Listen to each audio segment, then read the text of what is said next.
So I am really bad at doing my makeup.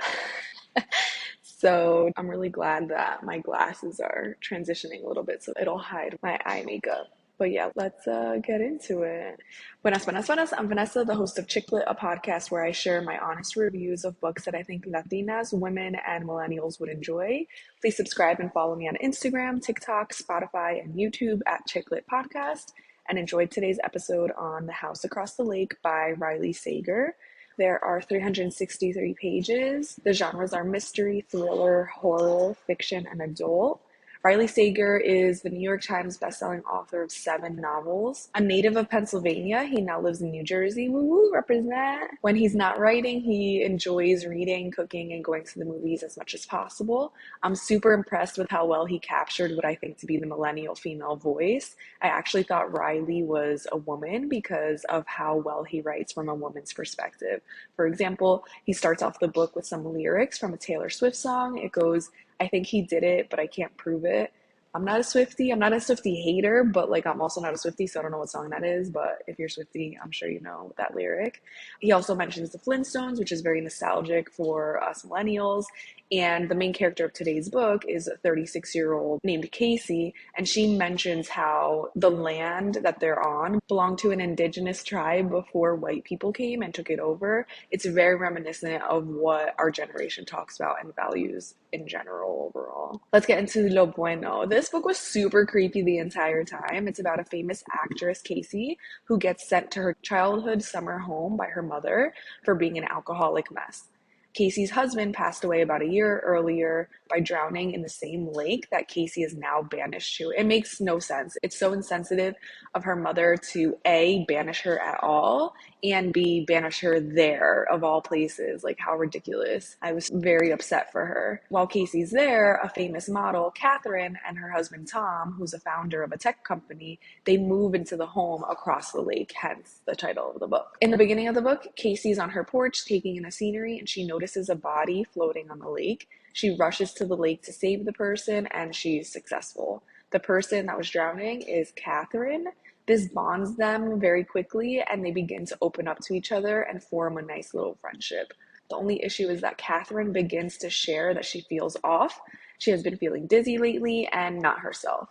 Since they're new friends, they don't share too much with each other. Casey's obviously a big weirdo and starts watching Catherine's home with binoculars, and she sees a lot of wild stuff. She sees Catherine searching the web carefully so that Tom doesn't see her. Catherine punches Tom, and Tom at one point came home from the store with some tarp and rope. So she's seeing a lot of things that she shouldn't be seeing, and it just kind of makes her continue to investigate and pay attention to what's going on. A day or two after Casey saved Catherine from the lake, Catherine goes missing. Tom claims that she's in New York, but the picture she posted is not in season. Her phone location says she's on the lake, and Casey doesn't believe Tom, so she takes it upon herself to investigate several times throughout the book. It concerns me how involved she was. I found her to be kind of annoying. You see, this is where it gets hard because I never know if I should come right out and tell you what was happening or do it in a subtle way to not give it away. On one hand, it's a book review podcast, so it's assumed you've read the book. But on another hand, a lot of people have told me that they use my podcast to determine if they want to read the book or not.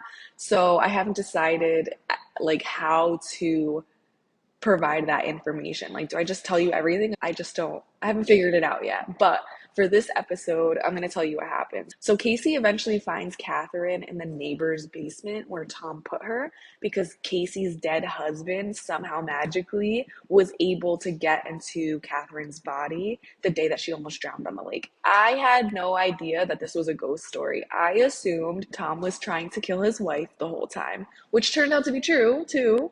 He had been poisoning her slowly so he could get her modeling money to save his failing tech company.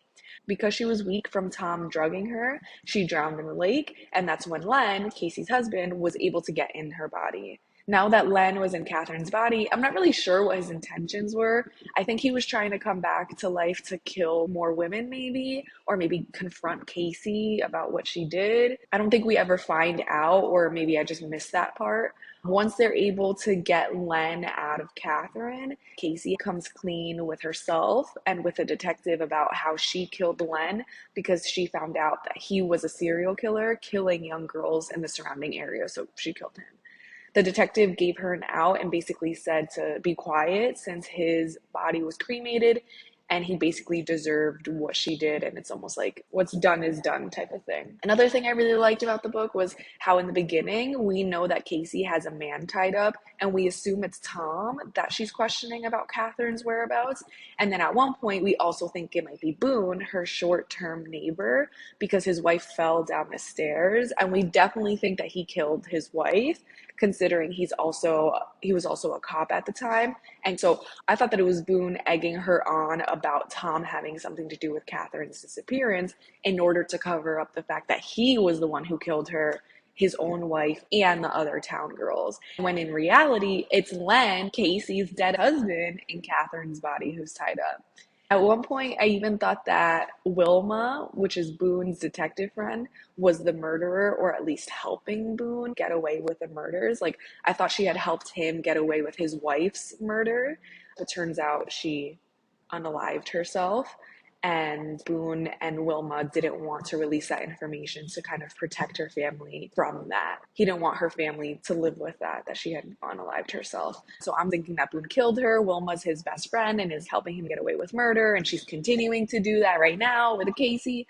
But no, it was like a sci-fi thing where Casey's dead husband is in someone else's body.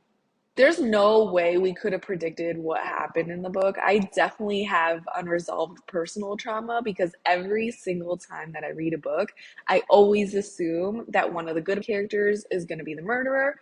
Or in love stories, I assume that one of them is going to cheat or like disappear.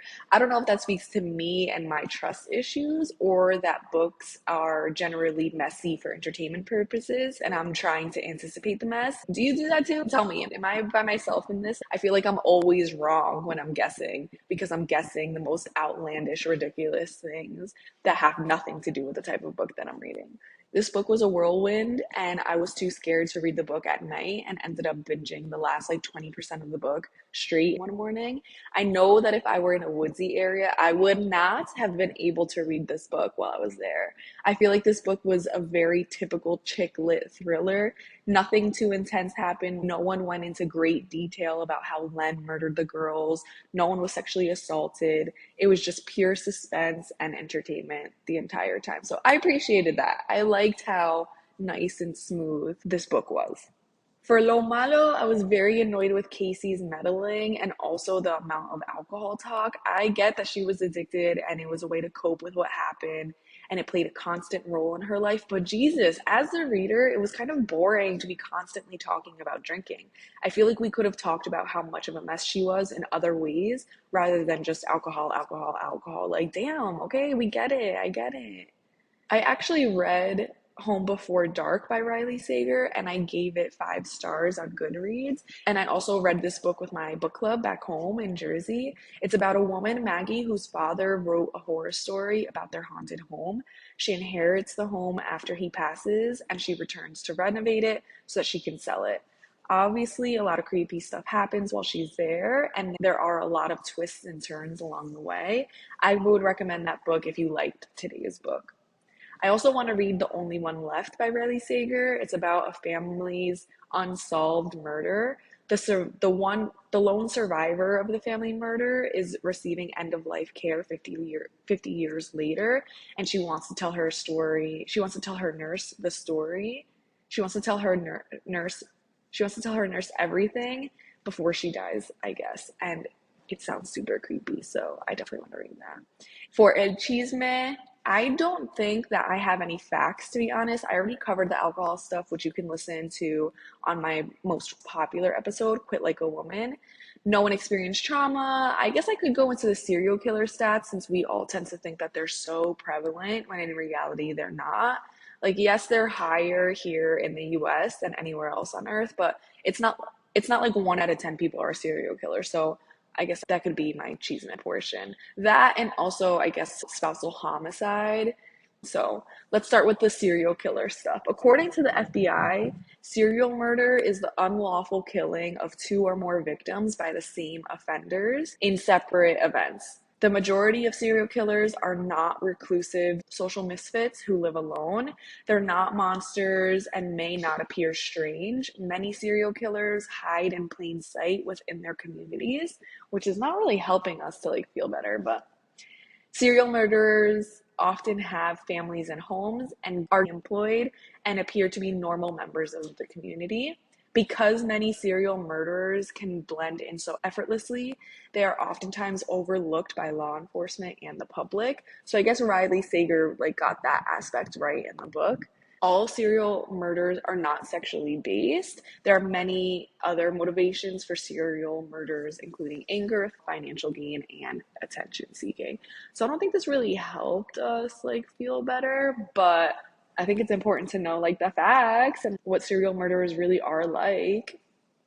Another myth that exists is that serial killers have either a debilitating mental condition or they are extremely clever and intelligent. As a group, serial killers suffer from a variety of personality disorders, including psychopathy, antisocial personality, and others.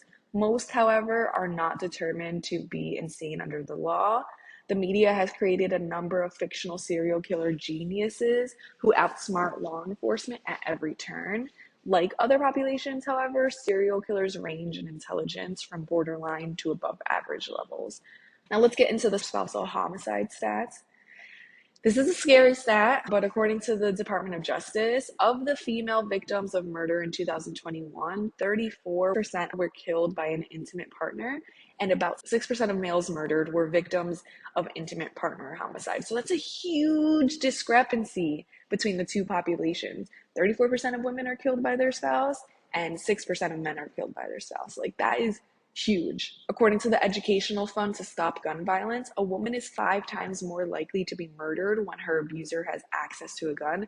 Personally, this is one of the reasons why I'm against having guns at home, because if it's there, then statistically I'm at a greater risk, and I don't want that, obviously. Just something to think about, something to be aware of. Over 75% femicide victims experience stalking in the 12 months leading up to their homicide or homicide attempt. And the way cops deal with stalking by just saying, oh, hey, don't go around her with like a piece of paper is so alarming. We need to prioritize women's safety more seriously. And I think that it's really important that we all advocate for revamping the way that we deal with stalkers, because over 75% of victims were stalked first. If you liked today's episode, be sure to subscribe to the podcast and leave a review. The new episodes are uploaded on Friday mornings. You can also follow me on social media and YouTube at Chicklet Podcast. And remember, if you have any book recommendations, send them my way. Thanks for listening. I'm an idiot.